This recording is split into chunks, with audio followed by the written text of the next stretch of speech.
அன்பான இனிய உறவுகளுக்கு இங்கே தாத்தா வந்து விஜய் கிட்ட ஸ்ட்ரிக்டாக சொல்லிடுறாங்க, இங்கே பாருடா, எப்படியாவது உன் பொண்டாட்டிக்கிட்ட பேசி சம்மதம் வாங்கு. அவள் எப்படி உன்னை தாஜா பண்ணி கூல் பண்ணி உன்னை இங்கே கூட்டிகிட்டு வந்தால, அவள் எப்படி என்கிட்ட கொடுத்த வாக்கை காப்பாற்றினா, அதே மாதிரி உங்ககிட்ட நான் ஒன்று வாக்கு கேட்குறேன். எப்படியாவது இந்த வீட்டை அவள் பேரில் வாங்குறதுக்கு நீ சம்மதம் வாங்குற, இது என்னோட கட்டளை அப்படின்னு தாத்தா சொல்ல, பார்க்குறேன் தாத்தா, பொம்பளைங்க அதை இதையும் சொல்லி என் மூஞ்சிய மொத்தையை காட்டி என்னடாவது வாங்கிடுவாங்க சம்மதத்தை. நான் எப்படி வாங்க போகிறேன்னு தெரியலையே. முருகா, எனக்கு நீதாப்பா துணை நிற்கணும். அதோட வீக்கா பென்ஸுங்களே, நீங்கள்லாம் வேண்டிக்கங்க, என் பொண்டாட்டி காவேரி இதுக்கு சம்மதிக்கணும் அப்படின்னு சொல்லிக்கிட்டு நம்மக்கிட்ட வேண்டிக்கிட்டு போகிறாருங்க. ரூமுக்குள்ளே ஃபஸ்ட் நைட்டில் போகிற பொண்ணு மாதிரி படபடக்க கை நடுங்க போகிறாரு. பார்த்தா போனவர் இருடாச்சலாம் அப்படின்னு வேகமாக போகிறாங்க. மாமா எங்கே போகிறீங்க? இருடி தங்கம், இந்த வந்துடுறேன். ஏன், அதெல்லாம் எல்லா வேலையும் முடிஞ்சிருச்சு, வாங்க, மேலெல்லாம் டயர்டாக இருக்குது அப்படிங்கிறாங்க. அதுக்கு தாண்டி செல்லம், ஒரு நிமிஷம் வந்துடுறேன் அப்படின்னு கொடுக்குன்னு ஓடுறாரு. என்ன அந்த மனுஷன் வந்தார் ஓடுறாரு அப்படின்னு பார்க்குறாங்க. இங்கே விஜய் என்ன பண்ணுறாங்க, வேக வேகமாக கிச்சனுக்கு போகிறாங்க. கிச்சனில் போனால் நல்ல வேலை யாரும் இல்லை. டக்கு டக்குன்னு பார்க்குறாங்க, பால் சட்டி அடுப்பில் நல்லா பால் இருக்குங்க. ஆஹா, பால் ஏற்கனவே காய்ச்சி இருக்கும் போல இருக்கே அப்படின்னு மறுபடியும் நல்லா காய்ச்சுறாரு. காய்ச்சிட்டு இங்கே பாதாம் பருப்பு அது இதுன்னு பார்க்குறாங்க, முந்திரி பருப்பு எல்லாம் பொடி பண்ணி வச்சுருக்காங்க. எல்லாத்தையும் போட்டு நல்லா கம்மன்னு காய்ச்சுறாருங்க. கொஞ்சமாக லைட்டாக சர்க்கரை போட்டுக்கிறாங்க, நாட்டு சர்க்கரை போட்டு ஆற்றிக்கிட்டு, அப்பா ஆஹா சூப்பராக இருக்கே என் பொண்டாட்டி அப்படின்னு சொல்லிட்டு, அப்பா பால் கொண்டுக்கிட்டு வராங்களே புருஷங்களுக்கு, இந்த மாதிரி காரியம் சாதிக்கத்தணும் அப்படின்னு விஜய் நினைக்கிறாரு. அதுக்கப்புறம் ஐயோ இந்த இதை குடிக்கல, நமக்கே கிக்கு வருதே. டேய் விஜய், சூப்பராக நீ பால் காய்ச்சிட்டடா அப்படின்னு சொன்ன கையோட அவரோட மனசாட்சி சொல்லுது, டேய் நீயாடா காய்ச்சின, ஏற்கனவே காய்ச்சி வச்சுருந்தாங்கடா அப்படின்னு சொல்லுது. ஆனாலும் நான் கொஞ்சம் பட்டி டிங்கரிங் பண்ணியிருக்கேன்ல, அந்த பருப்பு இந்த பருப்பு அளவாக நாட்டு சக்கரை கலந்து, அப்புறம் அதோட பெருமை எனக்கு இருக்குடா, போடா நீ தூங்குடா மனசாட்சி அப்படின்னு சொல்லிட்டு அப்படியே மெல்ல வெக்கத்தோடு போகிறாரு. அச்சா, நம்ம என்ன லேடிஸாக அப்படி வெக்கப்பட்டு போகிறதுக்கு, வேணாம் அப்படின்னு சொல்லிட்டு கதவை போய் திறக்கிறாரு. பார்க்குறாங்க, பால் சொம்போட வர்ற பார்த்துட்டு காவேரி சிரிக்கிறாங்க. மாமா என்னது அப்படிங்கிறாங்க. ஒன்றும் இல்லைடா, பால் உனக்காகத்தான் அப்படின்னு சொல்லிட்டு பாலை கொண்டே வைக்கிறாங்க. காவேரி அப்படி பார்க்குறாங்க, என்ன பம்முதே, எலி 8 மலை வெட்டியோட போகுதே, என்னன்னு தெரியலையே அப்படின்னு இப்படி பார்க்குறாங்க. என்ன காவேரி இறங்க என்ன பார்க்குற, அவ்வளோ மாமா அழகாக இருக்கேனா அப்படின்னு சொல்ல, அதை நான் ஓயாமல் சொல்லக்கூடாது, சும்மா அழகான்னு கேட்கக்கூடாது, நீ அழகில் முத்திர குத்துன்னு ஆண் அழகன், அதனால் ஓயாமல் சொல்லக்கூடாது சரியா அப்படின்னு காவேரி சொல்ல, சரி அப்படின்னு சொல்ல, அப்படியே பார்க்குறாங்க. 2 பேரும் வச்சக்கண்ணு வாங்காமல் பார்க்க யார் ஆரம்பிக்கிறது அப்படிங்கிற மாதிரி பார்க்குறாங்க. என்ன மாமா என்ன அப்படிங்கிறாங்க. ஒன்றும் இல்லைடா, எவ்வளோ அழகாக இருக்க தெரியுமா. ஹலோ, என்ன நீங்கள் அழகுங்கிறீங்க, அப்புறம் என்ன அழகுங்கிறீங்க, அதுதான் தெரிஞ்சதாச்சேம்மா அப்படிங்கிறாங்க. அதுக்கப்புறம் இந்த பாலுக்காக தான் ஓடுனீங்களா அப்படின்னு கேட்க, ஆமாம், அப்புறம் பால் குடிக்கணும்ல, நீ பாரு கை கால்லாம் சோர்ந்து போயிருக்கும்ல, இன்றைக்கி பூரா ஊருக்கண்ணே உனக்கு தானே பட்டுச்சு, அதுக்கு சுற்றி போடணும் பாஸ் அப்படிங்கிறாங்க. சரி, அது அப்புறம் பார்த்துக்கலாம், இதை பாலை கூடிடா, மாமா உனக்காக ஆசையாக கொண்டு வந்திருக்கேன்ல அப்படின்னு கேட்க, என்னன்னு தெரியலையே, ரொம்ப கவனிக்கிறீங்களே அப்படின்னு கேட்க, ஒன்றும் இல்லை காரியம் ஆகணும், அதுக்கு தான். எனது காரியம் ஆகணுமா, ஐயோ காதில் வாங்கிட்டியா, மைண்ட் வாய்ஸ்ன்னு சத்தமாக பேசிட்டேன்னா, ஒன்றும் இல்லடி தங்கம், அதாவது பாப்பா சாப்பிடணும்ல, அந்த பாப்பா என் பாப்பாவுக்கு காரியம் ஆகணும், அவள் வயிறு நிறையணும், அதனால நீ சாப்பிடணும்ல, அதுக்காகத்தான் வேற ஒரு காரியமும் இல்லை, வேற விஷயம் உங்கள்கிட்டலாம் நான் ஒரு காரியம் எனக்கு இல்லைடா. என்னங்க ஓயாமல் சொல்கிறத பார்த்தா ஏதோ காரியத்துக்காக வந்து நிற்கிறீங்க, என்ன மாமா அப்படின்னு கேட்க, ஒன்றும் இல்லைன்னு சொல்லிட்டேன்ல, நீ குடிட்டு சொல்லும் குடி அப்படிங்கிறாங்க. சரி எப்படி இருந்தாலும் என்கிட்ட வந்து தானே ஆகணும், உன்கிட்ட தான் வந்துட்டேனேடி, அப்புறம் என்ன வந்துதே ஆகணும்னு எதுக்கு, நான் தான் ஃபுல்லாக சரண் அடைஞ்சிட்டேனே, வேணா இங்கே பாரு அப்படின்னு சொல்லிட்டு கட்டில் அப்படியே சாஸ்டாங்கமாக அவங்க கட்டில் உட்காந்துருக்குறாங்க. காவேரி அப்படியே படுக்கிறாரு. பாத்தியா, அவன் காலடியில் விழுந்துட்டேன், படுத்துட்டேன், போதுமா, ஐயோ பா சும்மா சொன்னேன் அப்படின்னு சொல்லிட்டு, சரி எந்திரிங்க 2 பேரும் சேர்ந்து குடிப்போம் அப்படிங்கிறாங்க. இல்லை நீங்கள் 2 பேரும் ஃபஸ்ட்டு குடிங்க, அப்புறமா நான் குடிக்கிறேன் அப்படிங்கிறாங்க. 2 பேர் ஓ சரி புரியுது அப்படின்ட்டு முடக்குன்னு குடிக்கிறாங்க. பார்த்து அப்படின்னு சொல்ல, என்ன பாஸ் பால் குடிக்கிற கூட பார்த்துங்கிறீங்க, ஆமாம் பால் குடிக்கிறது நடி, தண்ணி குடிக்கிற கூட விற்கிறது, பார்த்து குடிங்க அப்படின்னு சொல்ல, ஐயோ இவ்வளோ பாசத்தில் திளைக்கிறாரே மனுஷன் அப்படின்னு குடிக்கிறாங்க. அப்படி குடிக்கையிலே பார்க்குறாங்களா, அடியே உன் கழுத்துலேருந்து அந்த அப்படியே ஒரு மாதிரி வீங்கி இருக்குது பார்த்தியா, அதுலேருந்து அந்த பால் சொட்டு அப்படியே சொடக்கு முள்ளுக்குள்ளே போகுதுடி, அது கூட ரசிக்கிற மாதிரி இருக்கே. இதைத்தான் தலைவர் படத்தில் அஜித் பாடியிருப்பார், வெண் சங்கினில் மூடிய கழுத்தோ அப்படின்னு. அந்த ஞாபகம் தாண்டி வருது. மாமா நீங்கள் கவிதை பித்தனை ஆயிட்டீங்க போங்க அப்படிங்கிறாங்க. நீங்கள் முதல்ல குடிங்க. எப்படி ஆரம்பிக்கிறது தாத்தா, நீ பாட்டுக்கு தலையில் கட்டி விட்டுட்டியே, இவகிட்ட எப்படி ஆரம்பிக்கிறது கோவிப்பாளே அப்படின்னு சொல்லிக்கிட்டு இருக்கீங்களே, இந்தாங்க நீங்கள் குடிங்க அப்படின்னு கேட்கல. நான் குடிச்சே தான் ஆகணுமா? ஆமாம், நீங்கள் குடிக்காட்டி எங்களுக்கு வயிறு வலிக்கும்ல, நான் குடிக்கணும்னா ஒரு கண்டிஷன் அப்படிங்கிறாங்க. என்ன? நான் அப்புறம் சொல்கிறேன், இதை வையே அப்படின்னு சொல்லிட்டு, செல்லம் உட்காருடா அப்படின்னு சொல்லிட்டு, அத்தை எவ்வளோ நல்லா 5 வகை சாப்பாடு கொண்டாந்தா தெரியுமா அப்படின்னு சொல்ல, ஐயோ 5 வகை சாப்பாடு சூப்பராக செஞ்சுருந்தாங்க, அதான் தெரியுமேங்க, நல்லா இருந்துச்சா இல்லையா? சூப்பராக இருந்துச்சு பாஸ், உங்கள் பாட்டியும் நல்லா தான் ஏற்பாடு பண்ணியிருந்தாங்க. அப்பா வர்றா இப்போ தான் கூலாக பேசுகிறா அப்படின்னு திரும்பிட்டு மறுபடியும் பேச ஆரம்பிக்கிறாரு. நீங்கள் ஏன் அடிக்கடி அங்கிட்டே திரும்பி பேசுகிறீங்க? ஒன்றும் இல்லைம்மா, என் மனசாட்சிக்கிட்டே பேசினேன்டா. அப்புறம் காவேரி, உனக்கு ஒன்று தெரியுமா, நல்லா உங்கள் அம்மா பூ கட்டியிருந்தாடா பாஸ், தலையில் வச்சதே நான் தான், அப்புறம் ஏன் காதில் சுற்றுறீங்க? இல்லைடா உன் தலையில் தான் சுற்றுனாங்க. ஹலோ என்ன அப்படிங்கிறாங்க காவேரி. இல்லைம்மா அப்படிங்கல. புரிஞ்சு போச்சுமா, புரிஞ்சு போச்சு அப்படிங்கிறாங்க காவேரி. என்ன புரிஞ்சிச்சு? விஜய், இது விஜய். உடனே காவேரி, இல்லை தாத்தாவுக்கு ஒரு ப்ராமிஸ் பண்ணி கொடுத்தேன், இந்த வீட்டுக்கு வரணும் அப்படி உங்களை கூட்டிகிட்டு வரேன்ட்டு. அப்போ அதே நைட்டு நம்ம ரூமில் இதே மாதிரி தான் நான் உங்ககிட்ட பம்மிக்கிட்டு இருந்தேன், அதே மாதிரி தான் இப்போ நீங்கள் பம்முறீங்க. என்ன என்ன சொல்லுங்க அப்படின்னு காவேரி சொல்ல, சேச்சே எனக்கெல்லாம் இந்த நேரடியாக இதுடி அதுடி அப்படின்னு கேட்டுருவேன். எனக்கு என்ன பயம் சுற்றி வளைச்சலாம் பேசுறதுக்கு? அப்படி மாமாவை என்ன நினச்சிட்டேன், நான் யாருக்கும் பயப்பட மாட்டேன். நம்பிட்டேன். இப்போ தான் காவேரி பின்னாடி ஆட்டுக்குட்டி மாதிரியே போகிறீங்களே, அப்புறம் என்ன நான் யாருக்கும் பயப்பட மாட்டேன்னு ஒரு இது அப்படிங்கிறாங்க. என்னடி மாமாவை பல்பம் காமிக்கிற, பின்ன என்ன சொல்லணுமா, சொல்லு தொலைடா அப்படிங்கிறாங்க.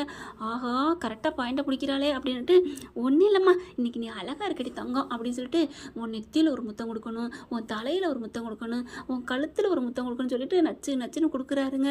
அப்புறம் கூந்தலில் கொடுக்கணுமா? அப்போ கொடுங்க அப்படிங்கிறாங்க. கொடுக்குறாங்க. அதுக்கப்புறம் இந்த கன்னத்தில் கொடுப்பீங்களே, கொடுக்குறாங்க. உடனே இந்த உதட்டில் கொடுப்பீங்களே, ஆமடி கரெக்டடி அப்படின்னு உதட்டில் கொடுக்க வரையில் கையை வச்சு மறைக்கிறாங்க. என்னடி அந்த இடத்துக்கு கொடுக்கையில மட்டும் அப்படி கையை வச்சு மறைக்கிற அப்படின்னு சொல்ல, அது இருக்கட்டும், ஏதோ இந்த வாய் பொய் சொல்லுதா இல்லை பொய் சொல்ல துடிக்குதா ஒன்றும் புரியலை, உண்மையை சொல்கிறா, என்னடா விஷயம் அப்படின்னு கேட்க, நான் ஒன்றும் இல்லடி, என் அழகு பொண்டாட்டி அப்படின்னு இறுக்கிய கட்டி அணைக்கிறாங்க. நீங்கள் கட்டி அணைக்கிறதுலாம் எனக்கு சந்தோஷம்தான், இல்லைன்னு சொல்லலை, என்னன்னு சொல்லுமாம்மா அப்படிங்கிறாங்க. ஒன்றும் இல்லடி, நீ அழகாக இருக்கிற, இந்த புடவையும் அழகு, இந்த புடவை இல்லைனாலும் நீ அழகு அப்படிங்கிறாங்க. இல்லை நீ சுடிதாரில் போட்டாலும் அழகுன்னு சொன்னேன்டி, மாமா எது சொன்னாலும் போ அப்படின்னு ஒரு கன்னத்தில் ஒரு இடி இடிக்கிறாங்க. ஓகே இந்த பாலை குடிங்க அப்படிங்கிறாங்களா. பாலா குடு அப்படின்னு விஜய் பக்கத்தில் வர்றாங்களா. அட்டிச்சேன்னு வைங்களேன், இந்தாங்க அப்படின்னு செம்பத்தூக்கி கொடுக்குறாங்க. இந்த பாலை குடிங்க அப்படிங்கிறாங்க. அதானே பார்த்தேன், அப்படியே உஷாராக இருப்பீங்களே அப்படின்னு விஜய் சொன்னோன்னா, ஆசை தோசை தான் அப்படின்னு காதை பிடிச்சி திருகிறாங்க. சரி விடு, என் புள்ள கொடுத்து வச்ச பாக்கியம் எனக்கு இப்போதைக்கு இல்லையா, யார் சொன்னா, அதெல்லாம் உண்டு, உண்மையை சொல்லுங்க அப்படிங்கிறாங்க. உண்டா அப்படின்னு வராரு. ஐயோ டேய் சைவ சாப்பாடாக பேசுடா, அசைவத்துக்கு அப்புறம் போகலாம், என்ன விஷயம் சொல்லுங்க அப்படிங்கிறாங்க. காவேரி சொல்கிறேன், ஒரு விஷயம் சொல்லட்டுமா அப்படிங்கிறாங்க. சொல்லுங்க அப்படிங்கிற காலை தூக்கி மடியில் வச்சுக்கிட்டு அப்படியே ஒவ்வொரு விடலாக சொடக்கு எடுக்கிறாரு. அடடா காலை பிடிக்கிறாங்க, ஐயா பிடிக்கிறாங்க, மனுஷன் வாயிலேருந்து உண்மையை வர வைக்க முடியலையே அப்படின்னு சொல்லிட்டு மறுபடியும் என்ன பண்ணுறாங்க. இப்போ சொல்கிறீங்களா என்னங்க? நான் சொல்கிறேன்டி, இப்போ தாண்டி புள்ளி வச்சுருக்கேன், போட போகிறேன், அப்புறம் BCD எல்லாம் போடுவேன், சரி சொல்லுங்கள் என்ன, இன்னும் போடலையே அப்படின்னு சொல்ல, மறுபடியும் இல்லை காவேரி, நீ நினச்சி பாரு, கங்கா பாவம், யமுனா பாவம், அவங்க பாவமா என்ன திடீர்னு அப்படிங்க கேள, இல்லை நிவினுக்கு ஏதோ பிஸ்னஸ் பண்ணணும்ல, அது நம்ம பக்கம் இருந்து பணம் கொடுத்தா தானே அவங்க மாமியால் ஏற்றுப்பாங்க.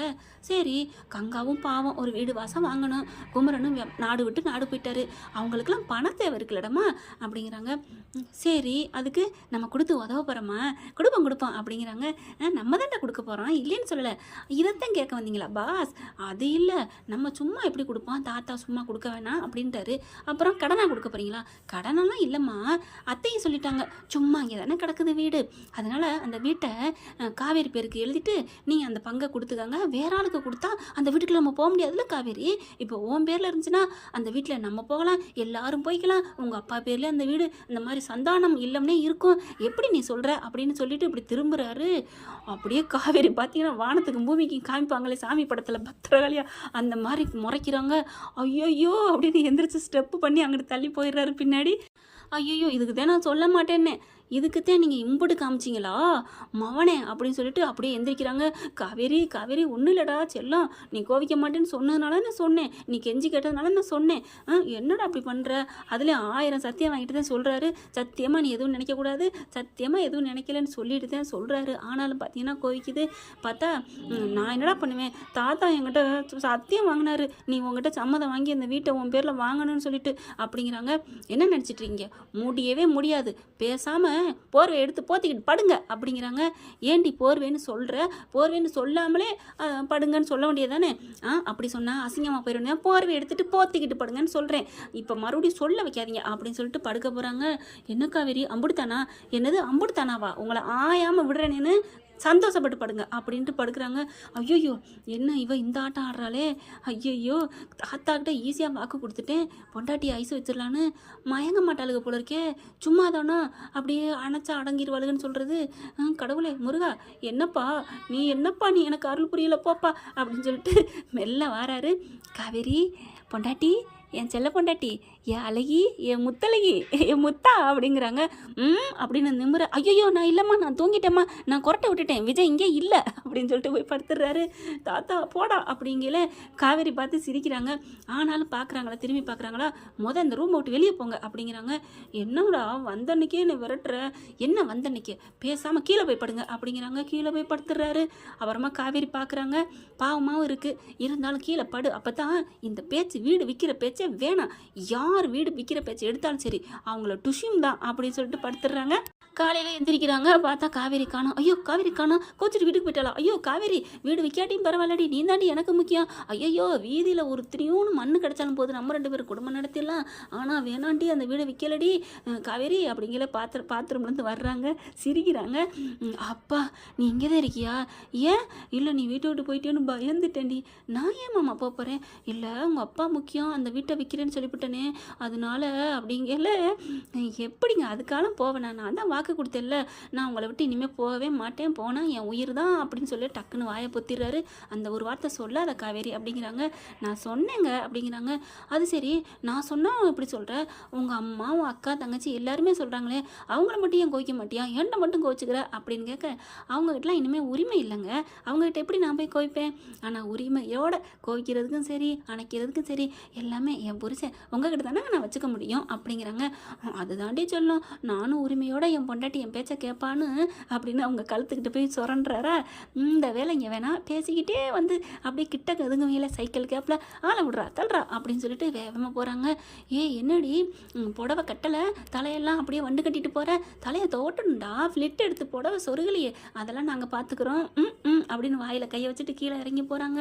விஜய் பார்க்குறாரு, ஐயோ சம்மதம் வாங்கலையே, தாத்தா கேட்பாரே அப்படின்னு சொல்லிட்டு நினைக்கிறாங்க. இங்கே காவேரி போன கையோட தாத்தா வராரு. என்னடா அப்படின்ட்டு வரையிலே, ஆஹா கேட்குறாரு இந்த மனுஷன், என்ன பண்ண போகிறேன் அப்படின்னு நினச்சிட்டு இருக்கல, என்னடா பேராண்டி கேட்டுட்டியா, சம்மதம் வாங்கிட்டியா, அவள் பேரில் பத்திரத்தை போட்டுடலாமா, ஒன்றும் பயப்படாத, அவள் கையெழுத்தே போடாட்டியும் பரவாயில்ல, ஆஃபீஸ் கையெழுத்துன்னு சொல்லி உன்னை வாங்கிட்டு அவள் பேரில் வாங்கிடலாம், அப்படியே கமுக்கமாக கூட இருந்துடலாம், இருந்தாலும் சொல்லி செய்யணுமேங்கிறக்காண்டி தான் கேட்க சொன்னேன் அப்படின்னு சொல்ல, அட போங்க தாத்தா அப்படின்னு திரும்புகிறாரு.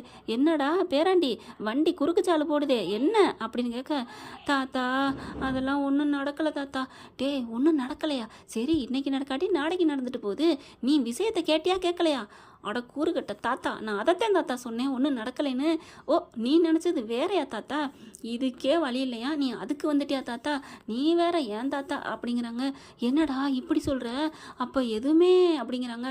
அதெல்லாம் இன்னும் இல்லை தாத்தா, ஆனால் இதாவது சம்மதம் வாங்குவோன்னு பார்த்தா அவள் அசைஞ்சு கொடுக்கலையே, அப்படியே வானத்துக்கும் பூமிக்கு ஆடிட்டா தாத்தா, எங்கள் அப்பா பேரில் இருக்க வீட்டை யாராவது விற்கணும்னு சொன்னீங்க, எல்லாரையும் டுமில்னு சொல்லிட்டா அப்படின்னு சொன்ன கையோட, அப்படியா நீ பாட்டுக்கு எதுவும் கேட்டுப்படா தாத்தா, தாத்தாலாம் பார்க்க மாட்டா அப்படிங்கிறாங்க.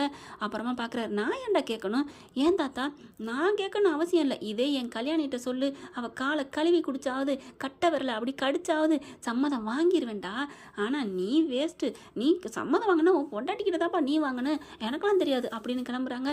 உன் மேலே கோபத்தோடு தான் வந்தேன், போனா போதுன்னு இன்னும் ஒரு நாள் டைம் கொடுக்குறேன், இன்னைக்கு நைட்டு வரும்ல எப்படியாவது சமாளி, என்ன பூஜை பண்ணுவியோ, என்ன அரங்கேற்றம் பண்ணுவியோ, என்ன மேட்னி ஷோ பார்ப்பியோ, அதெல்லாம் முடியாது, டேய் உன் அணைப்புக்கு சாதாரணமாக அணைப்புக்கே அடங்குவாங்க, உன்னோட அணைப்புக்கு அடங்காத மனுஷி இருக்கா? ஏதாவது பண்ணு, சம்மதத்தை வாங்கு. நானே நேற்றே சவுடாலாம் வந்தேன், பாலெல்லாம் காய்ச்சி கொடுத்தேன்.